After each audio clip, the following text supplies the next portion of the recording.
আসসালামু আলাইকুম ওয়া রাহমাতুল্লাহি ওয়া বারাকাতুহু। নুরানি মাদ্রাসায় আপনাকে স্বাগত। কালিমাই তাইয়্যিবা লা ইলাহা ইল্লাল্লাহু মুহাম্মাদুর রাসূলুল্লাহ।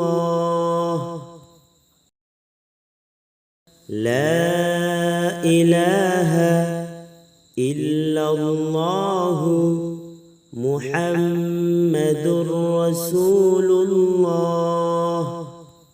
ভিডিওটি ভালো লাগলে লাইক, কমেন্ট, শেয়ার এবং চ্যানেলে নতুন হলে চ্যানেলটি সাবস্ক্রাইব করে রাখুন এবং পাশে আসা বেল আইকনটি অন করে রাখুন পরবর্তী নতুন ভিডিও পাওয়ার জন্য। আল্লাহ হাফেজ।